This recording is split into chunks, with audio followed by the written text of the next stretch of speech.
Hello and welcome to Random Unusualness in standard definition. What random unusualness? Well, basically just anything I want to get off my chest, really. Thoughts that I've had in my head that I want to just put out there. Could be to do with paranormal, ghosts, my experiences, others' experiences, just this whole experience of being human. Who we are, where we are, what we are, why we are. Why in standard definition? Well, essentially this is just me talking to you. It doesn't really need to be in HD, does it? You don't want to see me in 4K. The file size is a lot smaller, so I can do it quickly and upload it quickly. It's basically as simple as that. So what do I want to talk about? I want to talk about this, where we are. Can we presume that in the non-physical realm, where we are before we come here and where we go to when we pass over, when we die, when we leave this physical being behind, can we presume that that is a timeless place, a place of no time? Because we mark time here in the physical realm with the sun, our orbit around the sun rising, sun setting, the changing of the seasons. We measure time using those physical cues. If there's, in the non-physical realm, could we assume therefore there's no time there? And if that's the case, then the place where we are before we came here and the place where we go to after here is a place we've never left. So we are there now as well as being here, which means, well, how can that be? Well, that means the difference between life and death is a state of being. So it's rather than a place, it's a state of being. We have a timeless self, and this is our time-bound self. So, in a way, talking in like physics terms, not that I know anything about that, but I think in quantum physics they're talking about things being a particle and a wave at the same time. Well, we are a particle and a wave at the same time. In that, okay, the human body is a particle in its time-bound state. Here we are in this reality, in the time, Monday, Tuesday, Wednesday, Thursday, Friday, Saturday, Sunday, in time, me going through those stages. This is me in that, the particle, looking at my life from birth to death. From a timeless perspective, I would look like a wave, wouldn't I? Every move I make, everything I do would be a continuous wave. Like a time-lapse film, see those time-lapse films and everything's just like, I wouldn't look, from a timeless perspective, I wouldn't look like this. I'd look like a continuous wave of my movements throughout from my birth to my death. So, when we talk about the paranormal, UFOs, ghosts, whatever, could that be, people often say, it could be ourselves. Could it be ourselves communicating with ourselves? Could it be our timeless self communicating with our time-bound self? Just as we have a subconscious and a conscious mind, it's still one mind, but we have a subconscious and a conscious mind. Could the paranormal be our timeless self communicating with our time-bound self? Which could explain why it looks so odd and bizarre and why some people experience it and some people don't. If it's meant for you, because it's yourself talking to yourself, maybe that's why someone, if you stood two people next to each other and they saw a UFO, maybe that's why one doesn't see it. But then at the same time, my first UFO encounter was a daytime encounter with my dad and my brother. So, But then it also means, obviously, if I have a timeless self, everyone else does. So, when we lose people physically here, we're never apart from them, we're never separate from them, because our timeless selves are always together. There is no leaving there and coming here. It's a state of being, so we are there and here at the same time. So we're always together, never apart, out of time. So if that's the case,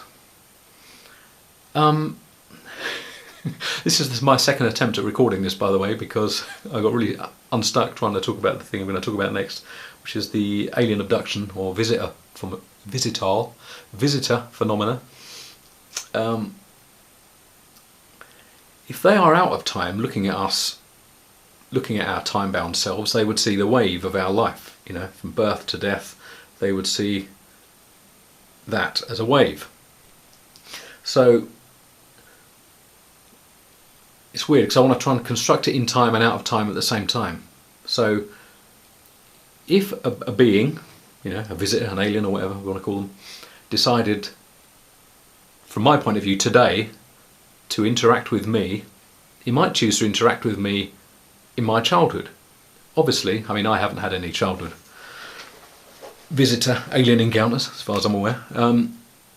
So from my perspective now, that hasn't happened. But say from my point of view today, they decide to interact with me on my time wave existence. Say if they decided now to interact with me as a child. After they did that, it would be part of my memory that, yeah, I did have an encounter when I was a child. Often when people talk about their visitor encounters, they seem really weird and bizarre and really, really strange. Maybe that's because, from their point of view, these encounters didn't actually happen in their childhood, from their point of view, but they happened more recently. But obviously, a being visiting you in your childhood now, from your point of view, but actually in your childhood, if they go into your access your time stream, time-bound self, stick with me here, if they interacted with you now, from your point of view, in your childhood, you would remember that, and that might be a really weird thing to remember, and your memory of it would be weird because it's only just happened, but it's caused a ripple of memory throughout your whole time stream up to where you are now, because you're remembering it. Yeah, hold on, yeah, that happened when I was a kid. But from your point of view, it didn't actually happen when you were a kid. It happened more recently, but your time-bound self, the wave, has been accessed more recently, but at the point when you were a child, if you see what I mean. So that could be the reason why a lot of memories of visitor phenomena are bizarre and strange and weird, because maybe that's what it feels like when you're remembering something that actually happened more recently, but obviously you think, oh yeah, that's my childhood, because your childhood self was interacted with by a visitor, but more recently, but obviously the memory of that has carried on through your timeline to now, and you're remembering it, going, oh yeah, that did happen. If you see what I mean, does that make sense? So why would visitors, aliens or whatever we want to call them, why would they even be interested in interacting with us? You hear a lot of, I won't even go into the theories you hear about, you know, they want us to mine for their gold and other ridiculous stuff, and you know, maybe it's to do with the fact that as human beings, when we have babies, we are essentially bringing an aspect of the whole self and the timeless self and making it a time-bound self, which we call the soul. We are becoming a portal, in effect, from the timeless void of space, the timeless consciousness, realm of consciousness. If it is timeless, we are being a portal from there to here, because we are, by having babies, we are bringing those souls through. So that's like a portal, isn't it? That's like a link between, we are the link between the timeless realm and the time-bound realm. If as a visitor or an alien, or whatever you want to call them, if you're external from that, if you can be external from that, if you can look at the whole, if you can look at us from timeless and time-bound, pardon me, if their existence is different to ours, that must be quite a thing to be able to watch or to experience, to see that we can, as a species, bring the timeless and make it time-bound as a soul, and incarnate in this physical realm, which is mainly made up of nothingness anyway. So how physical is it? So yeah, these are the kind of thoughts that I have in my mind at night, which is why I want to kind of spill them out here on random unusualness in standard definition. So maybe that's why they're interested in us. Maybe they don't work that way. From our point of view, being external to that, or being able to see that, obviously that's fascinating for us. So it's a kind of a dual thing, isn't it? So we'd be fascinated in them, and then they would be fascinated in us because we are bringing the timeless into the time-bound via incarnating souls through reproduction. So therefore, the link between those worlds is us. The portal is us. So maybe that's why they're interested in us. Maybe that's why they want to interact with us. Maybe they can ride that time-bound wave to get from there to here as well. Or who knows? I know it kind of twists your mind into a pretzel, doesn't it? Thinking about this sort of stuff. But I think that's pretty much all I wanted to get out. Really, that's all I wanted to say at the moment. It's just when I listen to things like The Experience with Jeremy Vaeni, or read the awesome numousden.blogspot.com by Jeff Ritzman. These are sort of thoughts I have, or reading books by Whitley Strieber. There are some great minds out there. Check them out. There's also a lot of rubbish. Try and avoid that if you can.